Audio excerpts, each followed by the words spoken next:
Hello everyone, I hope you're doing good. What I'm going to cover right now is how to write your reaction papers. Don't want you to stress out about these.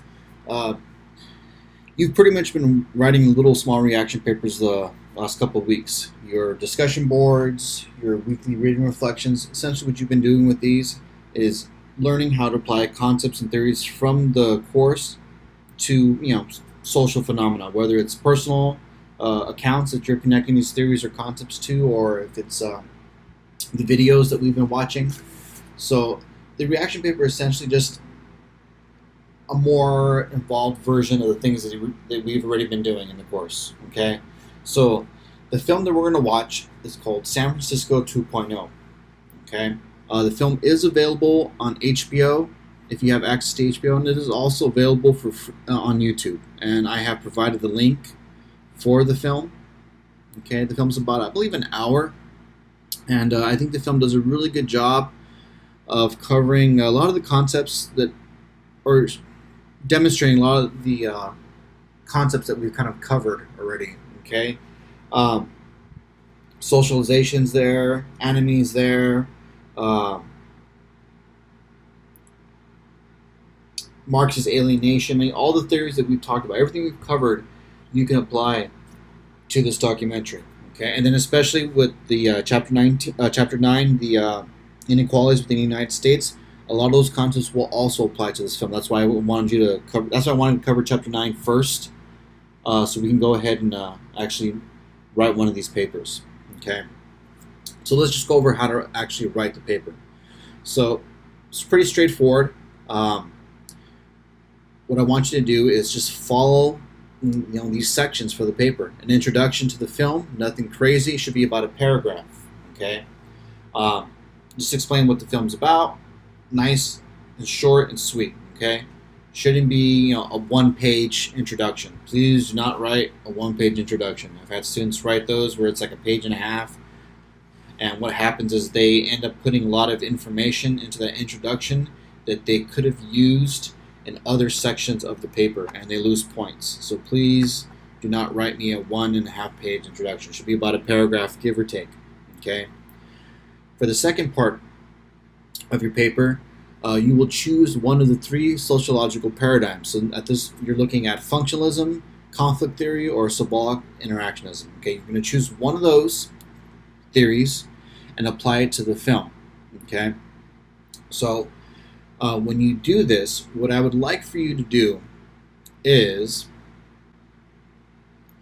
bring up the very first chapter that we covered, where it has the sociological paradigms, and depending on which paradigm you're comfortable using, I want you to go ahead and use that initial PowerPoint kind of as a framework for this section. Okay, so let's say you are using the functionalist approach. Okay, you're going to use that to apply it to the film. Okay, so like I said, this is your framework. So the main principles of the functionalist paradigm are. So tell me what they are. So society is a stable order system of interrelated parts or structures. Each structure has a function that contributes to the continued stability or equilibrium of the whole. So define the theory that you're going to use. Essentially, what you're doing is you're telling me that you're showing me that you understand what the concept is, and now you're going to explain how, or you're going to demonstrate how it applies to the film by using an example from the film. Okay, so trying to think of a good example other than the film that you guys are going to watch, because that's kind of what I'm just thinking about right now. I'm trying to think about other films that we've watched. Let's see, we've watched so many. Okay, well, in this film, you're going to see a lot of structures. And structures are institutions, social institutions.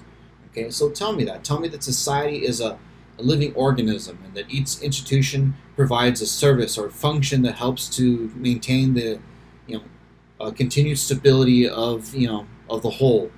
And tell me what the structures are. Tell me what institutions you see in the film. Okay, so institutions are supposed to provide a service to help us move along, to help us maintain our society. Tell me what services are provided by the institutions that you see in the film. Okay, so structure should be in there. Moving on, disorganization, dysfunction. Once again, tell me this. Explain this to me. no matter what the living organism is, no matter what institution or what society we're talking about, there will be something that goes wrong with that society. And continually, we are constantly trying to overcome and adapt um, or minimize disorganization, dysfunction. Okay, so tell me that. Tell me that that's part of this theory or concept. Things are going to go wrong. And when things go wrong, what do? We either try to remove them or adapt to whatever that is. Okay, so we can keep moving along, okay, smoothly. Manifest functions. What are the obvious and intended functions of the institutions that you see in the film? What are the latent functions of the institutions that you see in the film?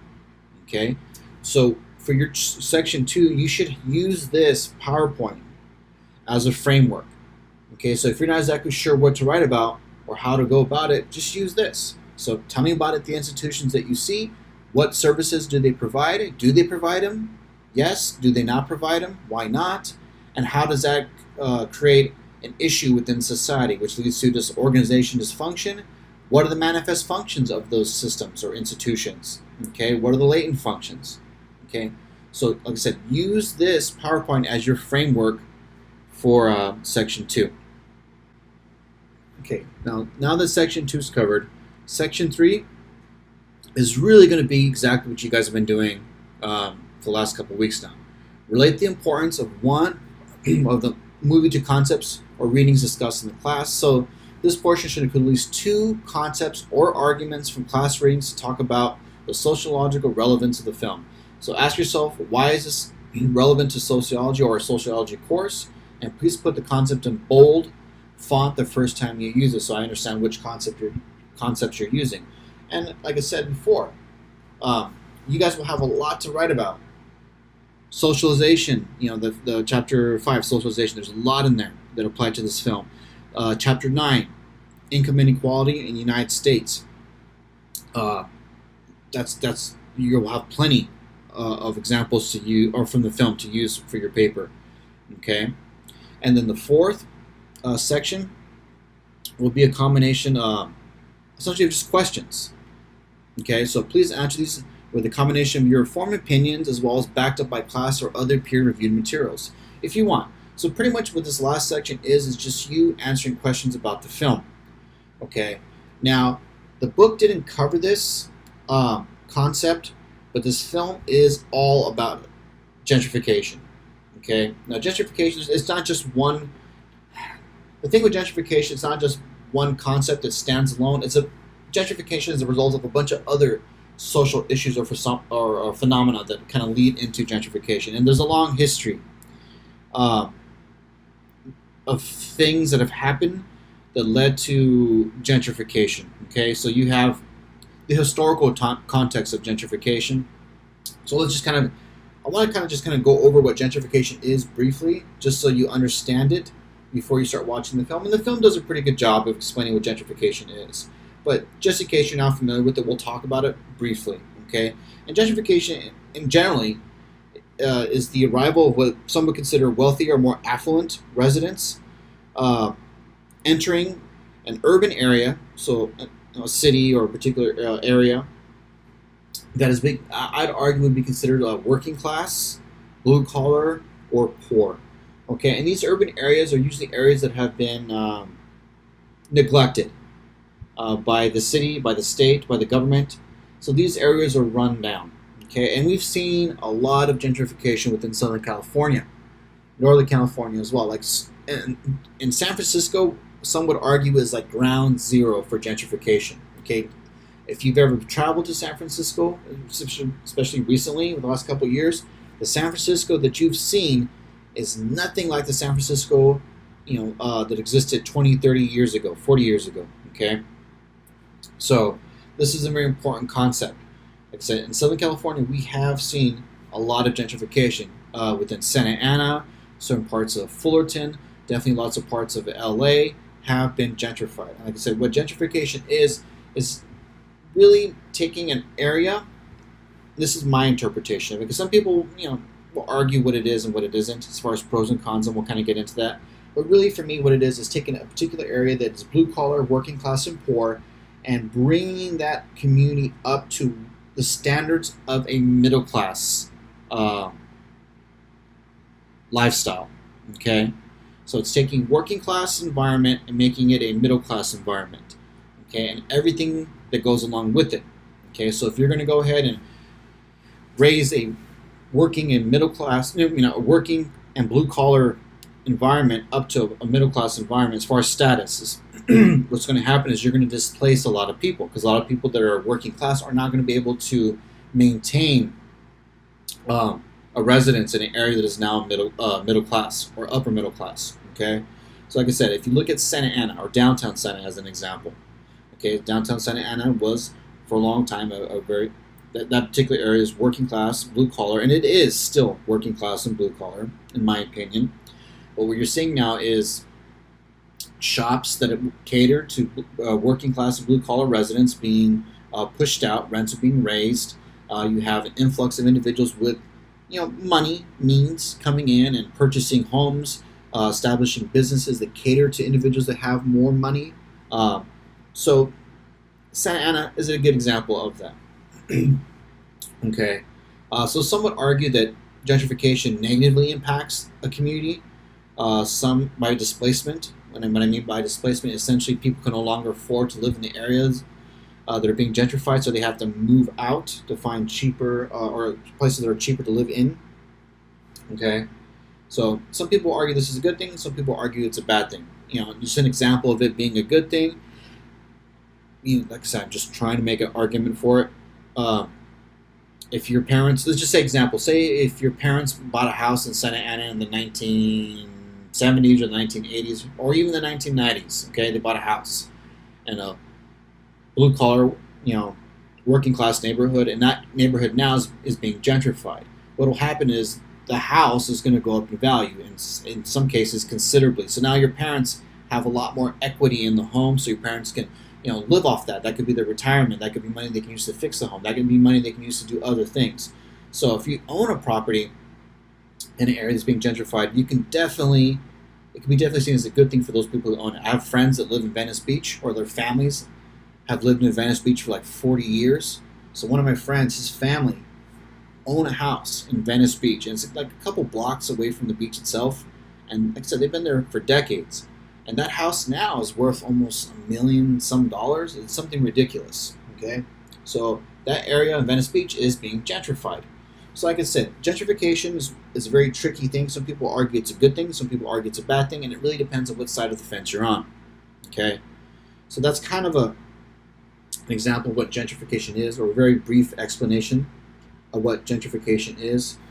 Another issue with gentrification is a lot of people argue that it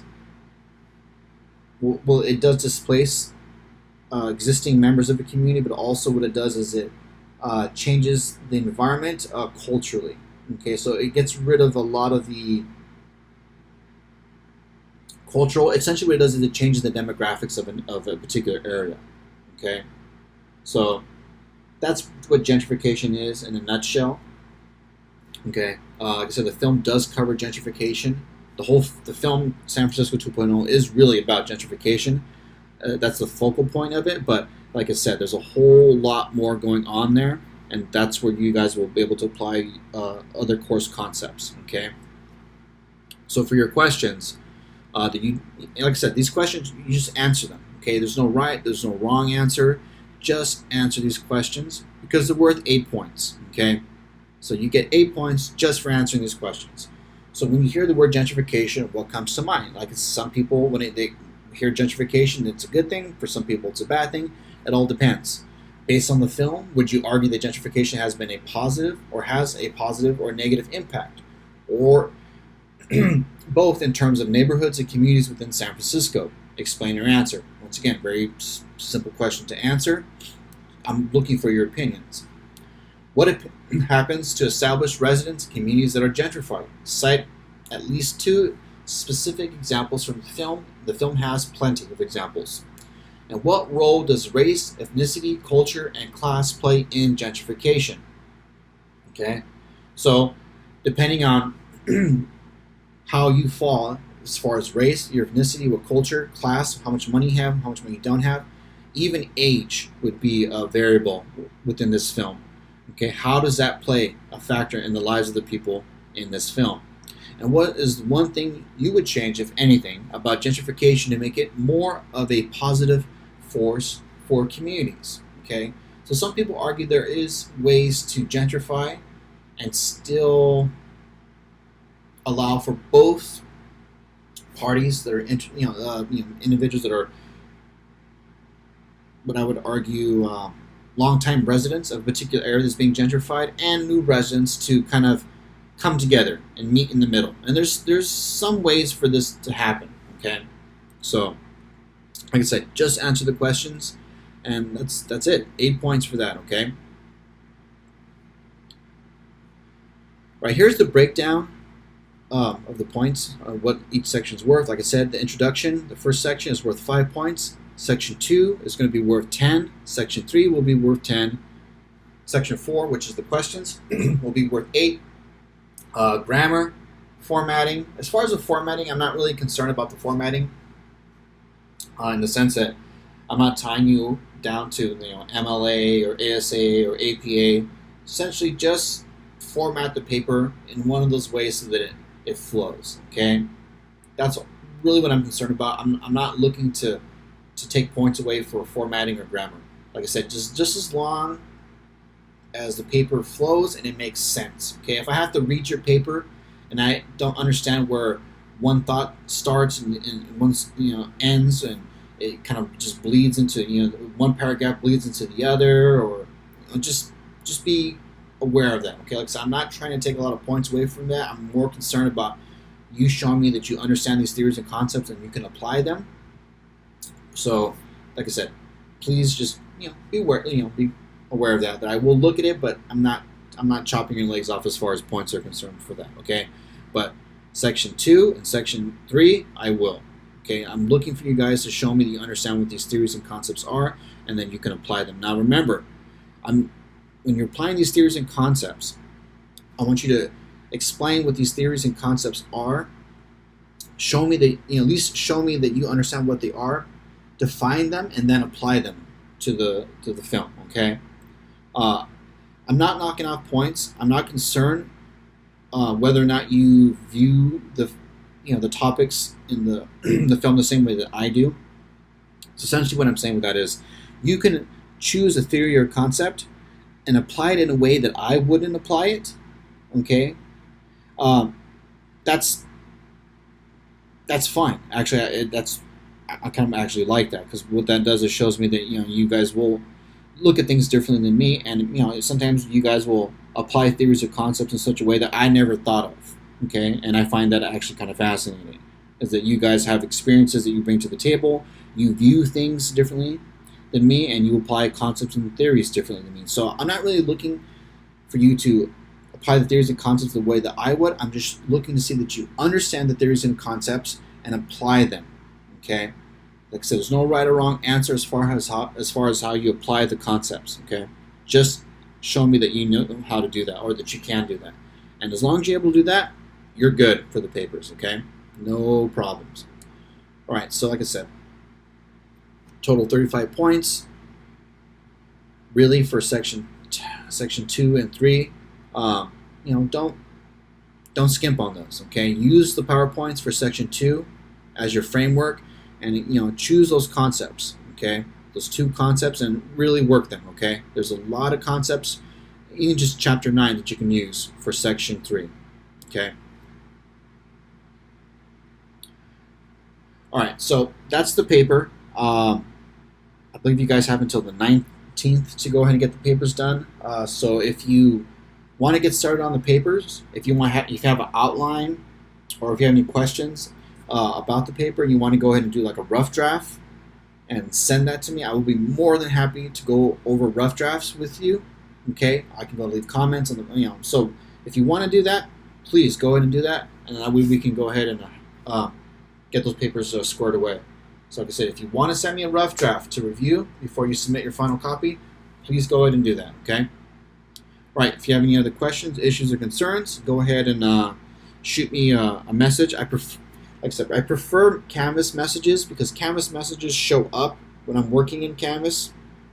The problem with the emails is I'm getting tons of emails. Tons of emails. And sometimes your guys' emails do get lost. Okay? It's just hard to keep track of them when it's in the email. When it's in Canvas Messenger, your name pops up. It shows right there. Everything's right there for me to use. So it's much easier to keep track of emails, or I should say messages, when it's coming in through Canvas. Okay? All right. Hope you guys have a good day. Take care.